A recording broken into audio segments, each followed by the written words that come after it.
প্রথমেই তোমাদের কাছে ক্ষমা চেয়ে নিচ্ছি হাত জোর করে। কালকে আমি কোনো সেভাবে ভিডিও দিতে পারিনি, না ভিডিও দিইনি, যেটা দিয়েছি সেটা ভিডিও ঠিক ছিল না, এটা মিনি ব্লগ মতন, ওটা কিছুই না। কথা হচ্ছে ভিডিও দিইনি কেন, এখানে আমাদের এখানে কীর্তনের আসর হয়েছে পাড়ায়, এত মাইক চলছে, এই একটু মাইকটা বন্ধ করেছে, তাই এখন বসে গেলাম ভিডিও করতে। আর দেখো সেভাবে কন্টেন্ট বলতে তো সেরকম কিছু নেই। কন্টেন্ট এখন এই লাইভকে কি বলছে, কার সম্বন্ধে কার কী ধারণা, এবং গত কয়েকদিন ধরে যা চলছে সেগুলো অবজার্ভ করছিলাম। আমি সেভাবে তো কিছু বলিনি, একদম ডাইরেক্টলি আমি কিছুই বলিনি, এটা নিয়ে কোনো আলোচনা করিনি। তোমরা হয়তো ভাবছো কেন বলছি না, সকলে এত কথা বলছে, তো সেই জন্য আজকে কিছু কথা মনে হলো যে হ্যাঁ এবার একটু একটু বোঝা যাচ্ছে ব্যাপারটা কী হয়েছিল, কেন হয়েছিল, আর কি হতে চলেছে, কি হচ্ছে। কোনো ভালো কিছু হতে চলছে না, সেটা তো বোঝাই গেছে, ভালো কিছু হয়ও নি। আর কেন হয়েছে পুরো ব্যাপারটা আমাদের কাছে যিনি ক্লিয়ার করার তিনি করেছেন, এবং হ্যাঁ বুঝতেও পেরেছি। তো ব্যাপারটা হচ্ছে প্রচণ্ড টেনশন হয়ে গেছিলো সব ক্রিয়েটার, মানে যারা কন্ট্রোভার্সি করি আমরা তাদের মধ্যে। আমাদের মধ্যে বেশিরভাগ মানুষই কিন্তু খুব ভালোভাবেই কথা বলি, অন্তত এখন। আমি তো প্রথম থেকেই এভাবেই বলি, এবং এখন অনেকেই দেখছি মানে এখন মোটামুটি সকলেই শুধরে গেছে। সেই যে প্রচণ্ড গালিগলজ করে ভিডিও করা, সেগুলো বন্ধই হয়ে গেছে ধরে নেওয়া যায়। তো কথাটা হচ্ছে যে তাহলে বুঝলাম কি এতক্ষণ ধরে, এতদিন ধরে যেগুলো হলো, বেশ কিছু দিন ধরে, তার জিস্ট কি দাঁড়ালো বলছি, একে একে সবই বলবো। তার আগে বলে নিই, welcome back to my channel world of দোলায়। সকল দর্শক বন্ধুকে স্বাগত জানাই। আশা করি তোমরা সকলে সুস্থ আছো আর ভালো আছো। কন্ট্রোভার্সি জিনিসটা কি, মানে কোনো একটা বিষয়ের ওপর ডিবেট, কাইন্ড অফ ডিবেট, তাই তো? তো সেটার মধ্যে আমরা যখন দেখি, এই যে মানে টিভিতেও দেখি, বা আগেও যখন টিভির এত রমরমা ছিল না, আমরা কি দেখেছি, কোনো একটা বিষয়ের ওপর এক পক্ষ মানে হয়ে বলবে, ফরে বলবে, এক পক্ষ এগেনস্টে বলবে কোনো একটা বিষয়ের ওপর, কিন্তু তার মধ্যে গালি গলজ বা পার্সোনাল অ্যাটাক এটা আসবে কেন, এটা গেল এক নম্বর কথা। তো সেটা নিয়ে যে ওয়াইটি পরিষ্কার করার যে রব উঠেছিল, সেটা খারাপ কিছু ছিল না। প্রত্যেককেই অ্যাপিল করা হয়েছিল যে প্রত্যেকে ভালোভাবে ভিডিও করো। তো অনেক বদলেছে, মানুষ অনেক বদলেছে, এবং সেটা যেখান থেকে করার স্বীকার করে নেওয়াও কিন্তু হয়েছে। সেটা কিন্তু ঘটনা, সে বিষয়টা অস্বীকার করার নয়। এখন দেখো, আমি ভিডিও বা লাইভে যা দেখবো সেটার উপর বলবো, তাই তো? কথাটা হচ্ছে যে কোনো বিষয়ের ওপরেই কিন্তু খুব ভদ্রভাবে ভালো ভাষা দিয়ে ভিডিও করা যায়, সেটা তো আমি প্রথম দিন থেকে করে দেখিয়ে দিয়েছি। যদিও আমার ভিডিওতে তত ভিউজ হয় না, বা বিশাল সাবস্ক্রাইবারওয়ালা চ্যানেল নয়, আমি একটা কুচি চ্যানেল, সেজন্য কেউ আমাকে নিয়ে কোনো কথা বলে না, সে না বলুক, তাতে আমার কোনো দুঃখ নেই। আমি ধীরে ধীরে গ্রো করতেই ভালোবাসবো, আমার একটা দুটো করে সাবস্ক্রাইবার হোক সেটাই ভালো। কারণ ওই টপ করে লাফ দিয়ে কোনো একটা ইস্যু ধরে মগ ডালে উঠে বসলাম, আর তারপর ঝপাং করে ডালটা কেটে আমাকে কেউ ফেলে দিল, বা আমি নিজেই নিজের দোষে পড়ে গেলাম, কোনোটাই ভালো নয়। মানবে তো তোমরা?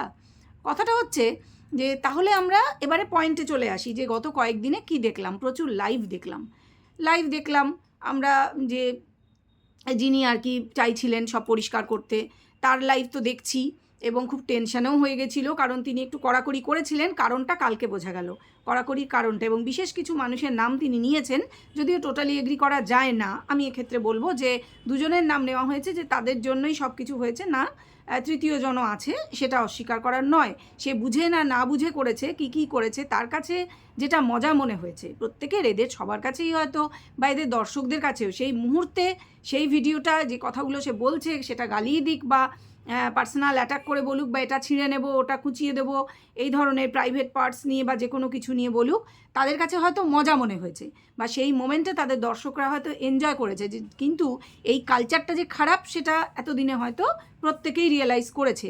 তবে আমি এক শ্রেণীর দর্শককে এক্ষেত্রে বলবো যে তাদের কিন্তু যথেষ্ট দোষ আছে, তারা যতই অস্বীকার করুন, তারা কিন্তু এই জিনিসগুলোকে যদি উৎসাহ না দিতেন, তাহলে এটা বাড়তো না। সেটা গেল এক নম্বর। আর দু নম্বর হচ্ছে, এরা নিজেদের মধ্যে প্রচণ্ডভাবে পার্সোনাল অ্যাটাক করেছে, এবং সেক্ষেত্রে তিনজন নয়, আরও বেশ কয়েকজন আছে যারা করেছে, ভদ্র ভাষায় বা অভদ্র ভাষায় পার্সোনাল অ্যাটাক কিন্তু করেছে, যেটা একেবারেই অনুচিত। কোনো একটা সোশ্যাল মিডিয়া বিশেষ করে, সেখানে কথার একটা তো দায়রা থাকবে, একটা লিমিটেশনস থাকবে। যা খুশি বলা যায় না, মুখ আছে মানেই সেখান দিয়ে মানে পটি বের করলাম, এটা ঠিক নয়। এটা যে ঠিক নয়, সেটা এতদিনে প্রত্যেকটা মানুষ রিয়েলাইজ করে ফেলেছে, ইভেন দর্শকরাও, যে তাহলে তো ওই কন্ট্রোভার্সি জোনটাই উড়ে যাবে, থাকবে না, এত খারাপ যদি কালচার তৈরি হয়। আমি কিন্তু প্রথম থেকেই আমার নিজস্ব কিছু পয়েন্টস ছিল, যে আমি আমার এই কথা এভাবেই বলবো, আমার যত রাগই হোক বা যাই হোক আমি বলবো না। ইনফ্যাক্ট আমার অত রাগটা হয়ও না কোনো কিছুর জন্য। কেন রাগ হবে কেন? আমি একটা কোনো কিছুর ফেভারে বা এগেনস্টে বলবো, এটাই তো কন্ট্রোভার্সি, যে ডিবেটের মতন হবে ব্যাপারটা এবং সেটা ভদ্রভাবে হবে। সেখানে আমি ভিডিওতে কিছু দেখবো, সেটা নিয়ে মজা করে হোক, যেভাবে হোক বলবো। এর মানে এই নয় যে আমার দর্শকের মধ্যে আমি দুটো ভাগ দেখেছি, যারা শুধু মজাটা বা যারা কাউকে কারুর নামে বললে পছন্দ করেন, কিন্তু আমি কোনো ভালো জিনিসের উপর কোনো টপিকের উপর বক্তব্য রাখছি তাদের তেমন পছন্দ হচ্ছে না, তারা ইনফ্যাক্ট ভিডিওটা খুলছেনই না। যা হোক, সেটা তবুও তাদের ব্যাপার, করতেই পারেন, বিভিন্ন রকম দর্শক থাকেন। তার মানে কি দর্শক কি চাইছে বলেই আমরা মোল্ড হয়ে যাব? এটা একজন ক্রিয়েটার হিসেবে সেই দায়িত্বটা কিন্তু আমাদের থেকে যায়, যে না, দর্শকের মধ্যে অনেক ভাগাভাগি আছে, তার মানে আমরা আমাদের এথিক্সটা ছাড়বো না। আমি যেটা বলতে চাইছি যে একটা এথিক্স থাকা উচিত, যে এথিক্স ফলো করেই কিন্তু ভিডিও করতে হবে, সেটা যে বিষয়েই হোক। আশা করি আমি তোমাদের বিষয়টা বোঝাতে পারছি।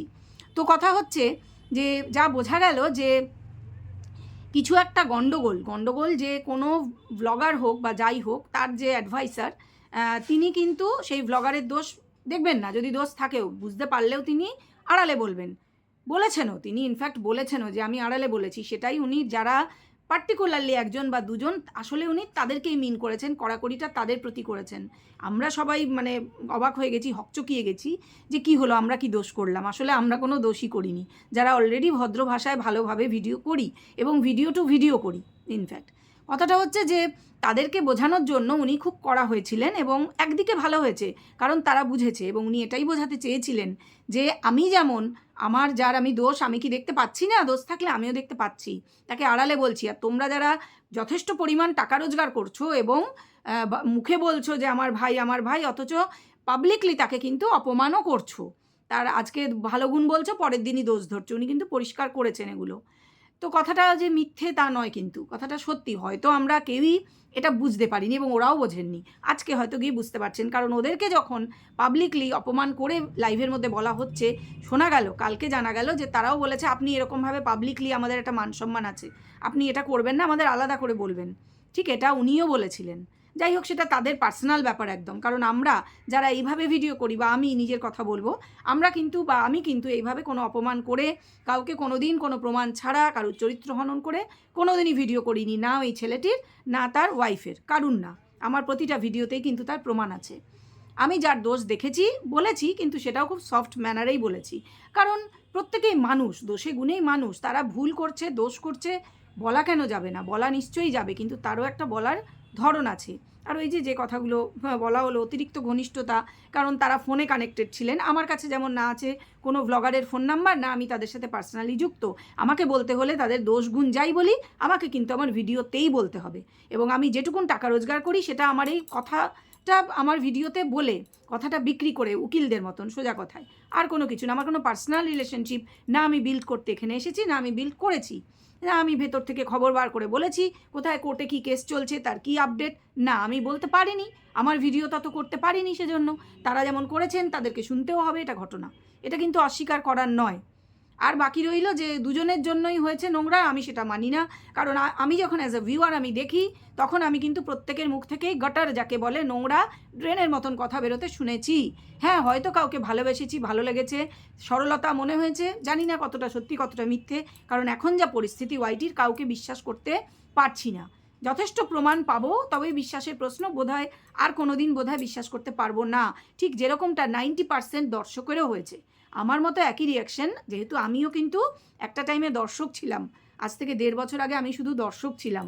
মনে হয়েছিল দর্শক হিসেবে কমেন্ট করে পুরোপুরি নিজের মনের কথা আমি প্রকাশ করতে পারছি না, এবং কথা বলতে পারি বলে মনে হয়েছিল যে এরা যদি পারে তাহলে আমি ভদ্রভাবে কেন ভিডিও করতে পারবো না, ভিডিও করে কেন বলতে পারবো না। এবং এক্স্যাক্টলি সেই জন্যই আমার চ্যানেলটা খোলা, যে পয়সা রোজগার করবো বলে এসছি তা না, কমেন্ট করে আমি নিজের মনের ভাব সম্পূর্ণটা প্রকাশ করতে পারছিলাম না, মানে পসিবল ছিল না।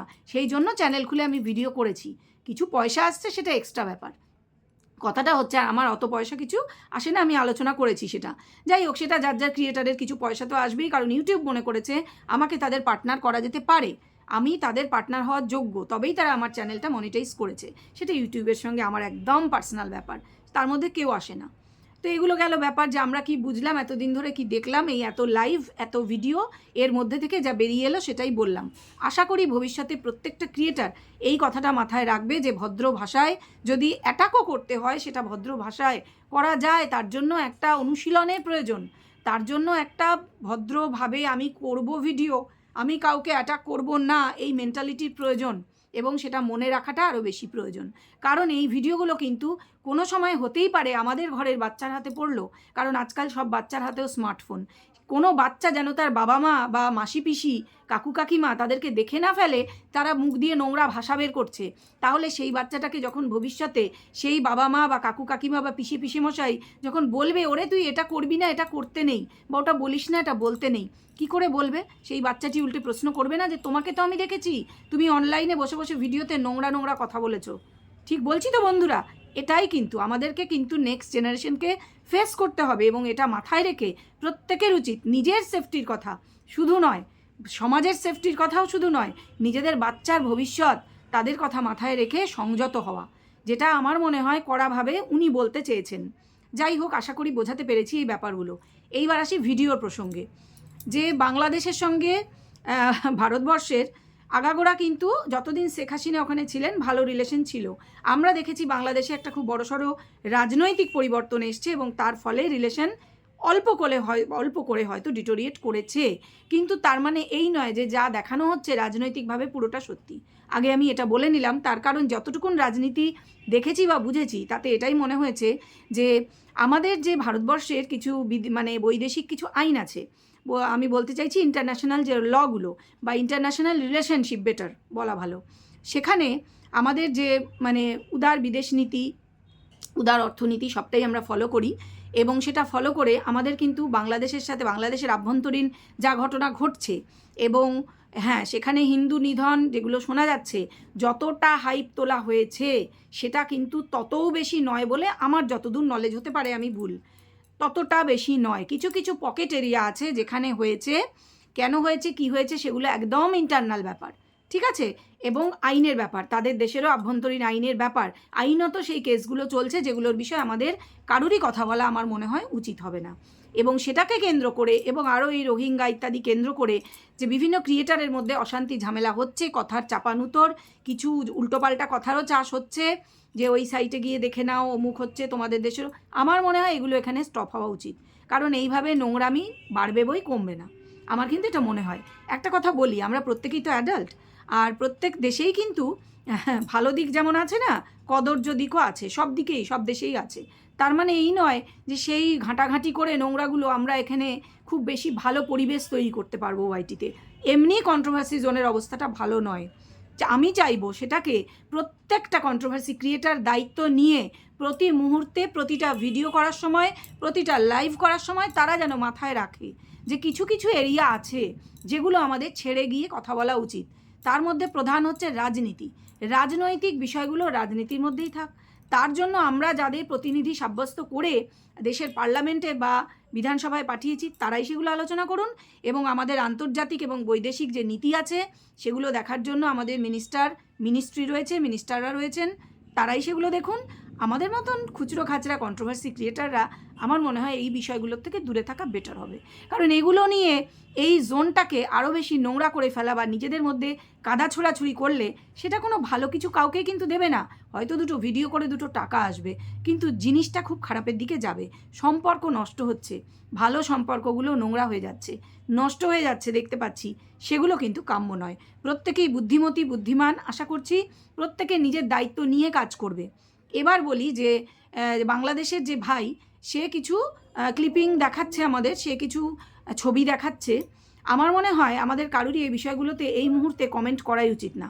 যারা কমেন্ট করছো নিজের দায়িত্বে করছো করো, কিন্তু আমি চাই না কমেন্ট করতে, কারণ সে প্রতিবারই প্রতিটা ভিডিওতেই বলছে যে আরও এই ফাটবে ওই ফাটবে, সাংঘাতিক কিছু হতে চলেছে। এটা অনেকেই দেখছি বলছে, আমার কাছে কোনো কিছু, আমি তো বলেছি কারোর কাছ থেকে ফোনে খবর নিয়ে বা কিছু করে এগুলো করি না, বা আমার সাথে কেউ যোগাযোগ করার চেষ্টা করলেও এই ধরনের মানুষ, যে তার সাথে যে যোগাযোগ করেছে সে কিন্তু আমার সাথেও চেষ্টা করেছিল অনেক দিন আগেই, আমি কিন্তু তাকে ব্লক করে দিয়েছি। কারণ আমার মনে হয়েছিল যে সে যে কাজগুলো করেছে, হতেই পারে কোনো মেয়ে তাকে ঠকিয়েছে, হতেই পারে কেউ তার সাথে লিভিনে ছিল, তাকে ডিচ করেছে, কিন্তু তার মানে এই নয় যে অনলাইনে এগুলো করবে এবং কোনো চ্যানেলের থ্রু এগুলো হয়ে সেগুলো আরও বাড়াবাড়ি পর্যায়ে যাবে এবং সেগুলো এই কন্ট্রোভার্সি ক্রিয়েটারদের হাতে গিয়ে তারা এই জিনিসগুলো নিয়ে এসে আরও জিনিসটা গুলিয়ে দেবে। না, আমি এটা বলছি না কারোর দোষ ঢাকার জন্য, একদমই বলছি না, কেউ যদি করে সে কিন্তু তার নিজের দায়িত্বে করবে, আমি এটাই বলতে চাইছি। অতএব এই বিষয়গুলো কমেন্ট করার থেকে আমি নিজেকে দূরে রাখলাম। ভিডিও নিশ্চয়ই দেখব, আমরা মানুষ, কিউরিওসিটি সকলের মনের মধ্যে আছে, যে দায়িত্ব নিয়ে করছে সে করুক। ভিডিওগুলো দেখব, মাথায় রাখবো। এখনই এগুলো নিয়ে কমেন্ট করা বা ভিডিও করা বা কথা বলার মতন সময় আমার মনে হয় আসেনি। যারা ভিডিও এগুলো নিয়ে করছে তাদেরকে আমি বলবো, তোমরা বড় ক্রিয়েটার করছো করো, বাট দায়িত্ব নিয়ে করো। কারণ আমরা আমাদের দেশে রয়েছি, আমাদের দেশের আইন মেনে আমাদের কাজ করা উচিত। এবং এইগুলো নিয়ে আমার মনে হয় নিজের ভিডিওর মধ্যে দেখাবে না, অ্যাটলিস্ট কিছু বলবে না সেভাবে, মানে বলবে ওই যে বললাম নিজের দায়িত্বে বলবে। আমি বলবো না, আমি এগুলোর থেকে নিজেকে বিরত রাখবো। কারণ এমন কিছু করব না যাতে করে আমি নিজে অশান্তিতে যেতে চাই না, আমি নিজে অশান্তির মধ্যে থাকতে চাই না। এবং সেজন্যই এই এতদিন অনেক ভিডিও, অনেক লাইভ দেখে অনেক ভিডিও করতে পারতাম, আমি কিন্তু করিনি। কারণ না ভাই, বয়স অনেক হয়েছে, তার এই অশান্তি এমনি জীবনে প্রচুর মানুষের এমনি বেঁচে থাকাটা খুব মুশকিলের ব্যাপার, রোগ ভোগের শেষ নেই। আর নতুন অশান্তি টেনে আনতে চাই না। যে এনেছে তার বয়স কম, সে অন্য দেশে থাকে, সে নিজের দায়িত্বে আনলে আনবে। আমার এই বিষয়ে কোনো কমেন্ট আমি এই মোমেন্টে করার আমি উচিত বলে মনে করছি না। তোমরা যার যা মনে হয় তোমরা বলতেই পারো। তোমরা আমার কমেন্ট বক্সে যখন কিছু লিখবে খুব সাবধানে লিখবে, কারুর নাম নেবে না। ঠিক আমি যেভাবে ভিডিও করি, কোনো চ্যানেলের নাম, কারুর নাম, কোনো নামের কিছুই উল্লেখ না করে বুঝিয়ে তোমরা দাও, সেভাবেই দেবে। আর আশা করি আমার বক্তব্যটা তোমরা বুঝতে পেরেছো, যে আমি কোনো দেশ, জাতি, ধর্ম, রাজনীতি এইগুলো নিয়ে আমার এই ধরনের ভিডিওর মধ্যে কথা বলবো না। হ্যাঁ, আমি যে রাজনীতি জড়িয়ে থাকে এরকম কিছু ভিডিও করি না তা নয়, কিন্তু সেটা আলাদা ভিডিও, সেটা এই ব্লগারদের নিয়ে কোনো ভিডিও নয়। আমি যে কথাগুলো মেনশন করেছি, যে বাচ্চার সিকিউরিটি, সেফটি সবার আগে, সেটা দেখতে হবে। সেটা যদি তার বাবা মা, যার কাছে, বাবা হোক মা হোক, যার কাছে বাচ্চা থাকবে তারই দেখা কর্তব্য। বাচ্চা যখন বাইক বা স্কুটিতে যায়, আমাদের সকলেরই উচিত, তোমরা প্রত্যেকেই তোমাদের ঘরে বাইক স্কুটি আছে, নিজেও হেলমেট পরবে, বাচ্চাকেও পরাবে। এটা নিয়ে আমি বলেছি, আমি ঠিক করেছি, কারণ এটা দেশের আইন বলে, এটা আমাদের ট্রান্সপোর্টে যে আইন আছে সেটা বলে যে সবসময় হেলমেট পরা উচিত। এমন নয় শহরের রাস্তাতেই পড়তে হবে বা খুব কনজেস্টেড এরিয়াতেই শুধু পড়তে হবে। তুমি রাস্তায় গাড়িটা বের করছো মানেই তোমাকে যেমন হেলমেট পরতে হবে, বাচ্চাকে হেলমেট পরাতে হবে সিকিউরিটি, সেফটির জন্য। যখন 4 চাকার গাড়িতে চাপছো, সামনের সিটে যে থাকবে এবং যে ড্রাইভার, দুজনেরই সিট বেল্ট বাঁধতে হবে, এটা আমাদের ট্রান্সপোর্টের আইন বলে। সেজন্য সেই আইন মেনে আমি বলেছি, বেশ করেছি। এই ধরনের কথা ভবিষ্যতে বলবো, এই ধরনের প্রতিবাদ আমি ভবিষ্যতেও করব। বোঝাতে পেরেছি আশা করি আমার বক্তব্য। এই ভিডিওটা আর লম্বা না করে এই পর্যন্ত রাখবো, ফিরে আসবো পরবর্তী ভিডিও নিয়ে।